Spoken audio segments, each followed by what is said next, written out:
श्रीमद्भगवद्गीते अध षष्ठोऽध्यायः ध्यानयोगम्। श्रीभगवानुवाच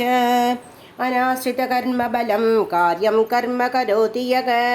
स सन्न्यासी च योगी च न निरग्निर्न चाक्रियः यं सन्न्यासमिति प्राहुर्योगं तं विद्धि पाण्डव न हि सन्न्यस्तसङ्कल्पो योगी भवति कश्चन आरुरुक्षोर्मुनेर्योगं कर्मकारणमुच्यते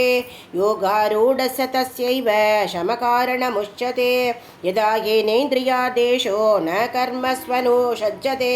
सर्वसङ्कल्पसन्न्यासी योगारूढस्तदोषते उत्तरेत् आत्मना आत्मानम् अवसादयेत् आत्मैव ह्यात्मनो बन्धुको आत्मैव रिपुरात्मनः बन्धुरात्मानस्तस्य येनात्मैवात्मना चितः अनात्मनस्य चतुर्थे वर्तेतात्मैव शत्रुवत् जिदात्मनः प्रशान्तस्य परमात्मा समाहितः चीदोषणसुखदुःखेषु तथा मानाभमानयोगो ज्ञानविज्ञानतृप्तात्मा कूटस्थो विजितेन्द्रियः युक्त इत्युच्यते योगे समलोष्टाश्म काञ्चनः शुक्रन्मित्रान्युदासीन मध्यस्तत्वेष्य बन्धुषु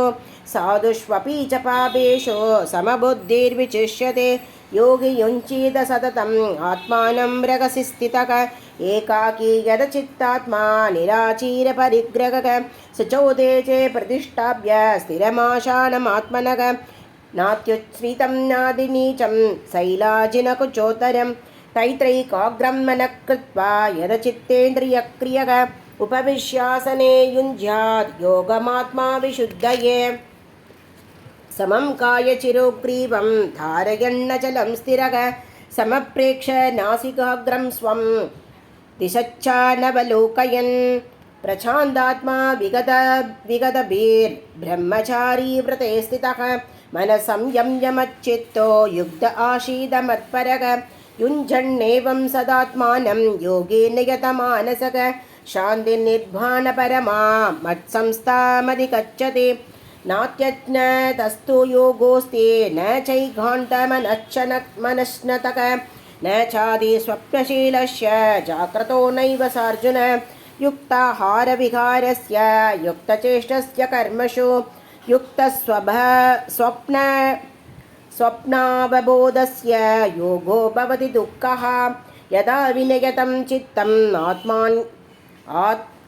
आत्मन्येवावतिष्ठते निःस्पृहः सर्वकामेभ्यो युक्त इत्युच्यते तदा यदा दीपो निवादस्थो नेङ्कते शोभमास्मृता योगिनो यदचित्तस्य युञ्जतो योगमात्मनः यत्रो भरमते चित्तं निरुद्धं योगसेवया यत्र चैवात्मनात्मानं पश्यन्नात्मनि तुष्यते सुखमाद्यन्तिकं यत्तत् बुद्धिग्राह्यमदीन्द्रियं वेति यत्र न चैवायं स्थितश्चलति तत्त्वतः यं लब्ध्वा चापरं लाभं मन्यते नाधिकं ततः यस्मिन् स्थितो न दुःखेन कुरुणापि विचाल्यते तं विद्या दुःखसंयोगवियोगं योगसंज्ञितं स निश्चयेन योगतव्यो योगो निर्भिन्नचेतसा सङ्कल्पप्रभवान् कामां त्यक्त्वा सर्वान् चेषतः।